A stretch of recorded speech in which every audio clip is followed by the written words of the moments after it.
E aí, em 2016, fiz a minha empresa, tal, estava indo, crescendo, né, e tudo mais. E aí, em 2019... né, comecei a ter alguns sintomas, né, e tal, e aí no começo de 2020... Você recebe o diagnóstico. Eu recebi a Nossa, e ressonância. foi um tempo importante, né? Sim. De meses, aí quase um ano, entre os seus primeiros sintomas e o diagnóstico. Eu comecei a ter... que eu me recorde, tá, Papini? Porque como eu estava em 2019, eu estava num ano intenso, maravilhoso. Com pandemia, né? Ainda não. 2020. Isso. 2020. 2019, eu palestrando, e vai pra cá, vai pra lá, eu falo que só não peguei jegue de transporte, sabe? O resto... E pega avião e carro, carona, vira a noite trabalhando. Eu tava super feliz e ainda organizando meu casamento, né? Que eu ia me casar... Agenda super cheia. Lotadaça. E aí eu comecei a ter sintomas e eu achava que eu estava estressada, que eu não dormia direito, fazendo um monte de coisas, né? E os sintomas, dor de cabeça? Não tinha dor de cabeça. Não tinha dor de cabeça? Não tinha dor de cabeça. Porque você teve um CA de... Um câncer de cérebro. Cérebro, um astrocitoma grau 3, tá? Maligno, né? E aí, eu sou tão diferentona, eu acho, né? Eu já estava anos com aquilo na minha cabeça, mas nunca eu ia direto para o hospital com dor de cabeça. Quando eu era adolescente, né, uma jovem mulher, e nunca me pediram. Eu ia lá tomar uma medicação na veia e liberavam, entende? Eu acho, segundo o oncologista, ele falou, olha, isso para o tamanho que está, isso aí está crescendo há anos na sua cabeça. Olha só. Mas o meu corpo, graças a Deus, acho que por eu ter começado a trabalhar muito nova, comecei a trabalhar com 11 anos de idade, eu sempre fui muito fortona. Eu fui criada no meio de meninos, então eu tinha que criar uma personalidade mais hard, mais fortona mesmo. Falo que Deus foi me preparando desde pequenininha mesmo para poder enfrentar tudo isso, né? Então, eu achava, quando o primeiro médico falou, né? E também já começou aí, infelizmente, a falta de empatia, que eu tive muito disso, tá? E ele falou, eu estava sozinha dirigindo, ele falou, olha, pelo que você está me falando, os sintomas que você tem um tumor no cérebro. Olha só. E aí eu até falei, esse cara usou droga, né? Pensei, juro por Deus, eu saí de lá e, assim, abismada com o que ele me falou, né?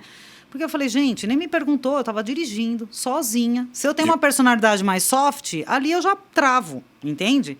Então, quais eram os sintomas? E até então foi clínico, ele não chegou a pedir os exames, mas ele falou, eu preciso de exames. Sim. Se for para falar agora, você tem um tumor no cérebro. Uau. Assim, papo, entendeu? Tá aqui, quer um café? Tá aqui. Um pastel, foi isso. E aí eu falei, peraí, né? Não, tá uma coisa errada, tal. Fui fazer o exame, aí eu já percebi que o pessoal do laboratório, mas qual que é a indicação, qual a suspeita? E eu vi que eles ficaram muito tensos na hora que eu terminei a ressonância, né? Fiz uma ressonância com contraste, o primeiro exame que eu fiz, né? Então, o que me fez me levar, né, ao médico? Porque eu já estava... Em abril de 2019, eu me lembro que acho que foi o primeiro sintoma que eu tive. O que eu acho, tá? O epicentro, ou seja, onde nasceu o tumor, estava nessa região, tá? Que é a parte da memória recente do cérebro. Então, eu entendo que... Porque eu fui atrás, eu estudei, por ser veterinária, né? Eu não entendo tudo, mas eu tenho uma base como médica. E aí eu falei, não, eu preciso entender tudo. Nossa. É meu inimigo, eu preciso saber nome, sobrenome, onde mora, o que faz, o que não faz, tudo, né? Então, o que eu entendo?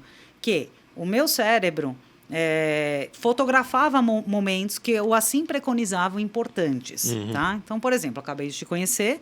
Então, uma pessoa que se assemelhasse à sua fisionomia, ficava aparecendo slides na frente do seu rosto com o rosto da outra pessoa. E eu ficava, tô falando com o Papini ou estou falando com outra pessoa? Uau.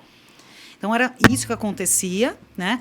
Teve uma vez que eu cheguei do trabalho, né? Na época, meu noivo ainda, o Marcos, chegou também. A gente sempre conversa, né? Quando ele chega da fábrica. E aí, a gente estava decidindo as coisas do casamento. Nesse dia, eu tinha mexido muito numa planilha de Excel. Com filtro, eu estava fazendo precificação de um cliente. Nessa época, eu ainda fazia consultoria no mercado veterinário. Eu estava fazendo uma tabulação. E aí ele me perguntou alguma coisa, eu não me recordo a pergunta, mas tipo assim, você prefere preto ou branco? Era um detalhe do nosso casamento, da decoração. Eu parei, pensei, assim, já estava anoitecendo, eu falei, não sei, gato, né? Eu chamo ele de gato, ele me chama de gato. Não sei, gato, não sei, talvez... Quando eu fechei o olho e olhei para ele de novo, do lado da cabeça dele, Papini, tinha uma planilha de Excel voando. Excel, que loucura. E eu conseguia mexer, tinha filtro, eu conseguia mexer na planilha. Quando eu falei isso para ele, eu falei, gato, tem uma planilha de Excel voando do lado da tua cabeça. Falei, que isso daí? Tá usando droga? Eu falei, claro que não, pelo amor de Deus. Ele falou, meu Deus, como assim? E eu fechava os olhos, aquilo não passava. Só que eu percebi que me deu uma sudorese nas mãos, me deu uma taquicardia, e aquilo não sumia.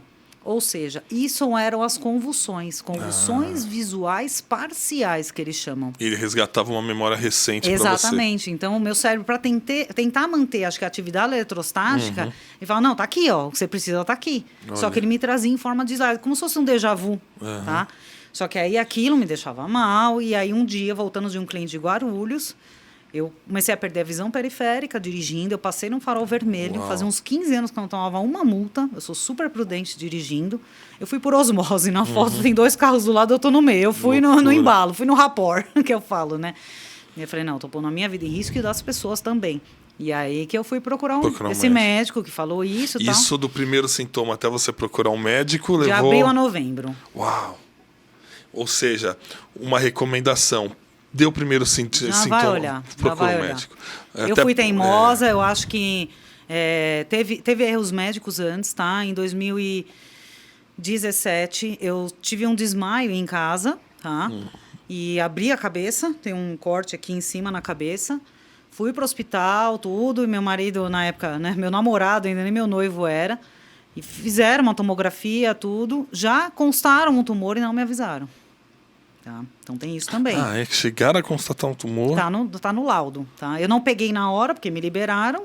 Eu desmaiei por conta... Mas não chegaram a dar a conclusão se era maligno ou benigno, nem nada, mandaram biopsar, nem me falaram que eu tinha, Papini. Eu fui atrás disso quando eu fui no primeiro oncologista, que ele falou, você não tem nenhum exame da sua cabeça? Aí que eu me lembrei disso. Por que aconteceu? Eu caí e tal, né? Não faço isso em casa, tá? Mas aí como secou o corte, né? E eu tinha que voltar no hospital, eu falei, Marcos, ó, tirei uma foto, corta aqui, esterilizei um material que eu tenho em casa, falei, corta aqui, tá tudo certo. Né? E não voltei no hospital. Tudo bem, foi a falha minha. Agora, para que você faz um cadastro no hospital? Você põe seu e-mail, telefone, endereço, para quê? É para você, se acontecer alguma coisa, te chamarem novamente. Né? Estou errada? Então, aí eu fui atrás, não me entregaram as imagens, fizeram coisas erradas nos laudos, tá? Eles burlaram os laudos. Mas aí eu falei, eu não tô nessa vibe, eu tô na vibe de ajudar as pessoas, entendeu? Não é o dinheiro que vai me fazer mais feliz ou que vai me deixar saudável, entende? Então eu achei melhor, porque é lógico, eu ia colocar sobre muitas questões, que aí o Marcos falou, não, meu amor, eu acho que é melhor a gente seguir a nossa vida. Seguir a vida. E aí em novembro de 19 você tem um diagnóstico, com confirmação diagnóstica. Na verdade eu fui nesse médico, aí fiz a ressonância, peguei o resultado dia 3 de janeiro de 2020. E aí, realmente, aí foi quando, né, eu falo que nem chorar eu conseguia, tá? Eu travei, né? Por 3 dias, assim, eu só pensava coisas ruins. Eu acho que, né, eu falo que é a fase do luto, quando eu palestro sobre o meu livro, né, só sobre a história, eu falo sobre isso. Eu passei as 3 etapas, né, psicologicamente falando, né? O luto, né, até aceitar, né, que é o verde do farol, né? Depois você fica, né, a negação. Né? Então eu me permiti ficar, né, 3 dias em luto. No 4º dia eu acordei e falei, peraí, o não tá aqui na minha mão, tá? E outra coisa, o tumor, ele era infiltrativo. Então não era algo elíptico, ou seja, arredondado, que podia mensurar um tamanho dele. Ele era igual uma raiz de uma árvore, ele foi se enfiando no meu cérebro e já estava passando para o lado esquerdo do cérebro. Uau. E ele recobria já 25% na minha cabeça, tá? Então eu tenho um corte, né, aqui, eu tomei 73 pontos na cabeça. 73 pontos. Isso, na cabeça. E aí o tratamento foi tentar tirar o máximo que podia do tumor e depois num tratar com radioquímio. E aí no 4º dia eu peguei e falei, não tá aqui na minha mão. E assim, eu olhava e falava, não dá nem para operar, ou vamos matar na quimioterapia. Era isso, eu só pensava isso, né? Falei, não tá aqui, eu vou atrás do sim. Todo o teu conhecimento de médica veterinária, né? Não, aí nesse dia eu falei, não, chega, hoje eu vou mudar a forma de pensar, eu vou encarar isso aí. Eu sei, não é possível. Com tudo isso, Deus já poderia ter me levado, né? Podia estar em coma já, de ter convulsionado, que eram as convulsões que eu tinha. Tá? Não tinha, pessoal, convulsões tônico-clônicas que a gente fala, de, né, se estribuchar no chão, de babar, nunca tive uma convulsão dessa, tá? Então, e tinha um momento também que eu já sabia a hora que eu ia convulsionar, eu avisava, inclusive, tá? Que eu começava a perder a visão periférica, principalmente do lado esquerdo, por ser contralateral, né? Para quem não sabe, como o tumor era deste lado, se eu tivesse uma sequela imediata, seria do lado esquerdo, né? Então, eu já começava a sentir aqui, ficava boiando as coisas aqui, era muito louco. E aí eu já sabia que eu ia ter a convulsão, né? Então, aí no quarto dia eu falei, não, chega. Aí eu tive um papo com Deus. Esse dia foi um dia assim, eu sentei para tomar meu café da manhã, que eu amo tomar café da manhã. Eu não pulo essa refeição de forma alguma. Só de jejum intermitente, tô fora. Tô fora, né? Pode ser depois do café, durante o dia a gente pode fazer um jejumzinho aí, né? E aí eu falei, bom, Deus, eu não vou questionar. Por que comigo?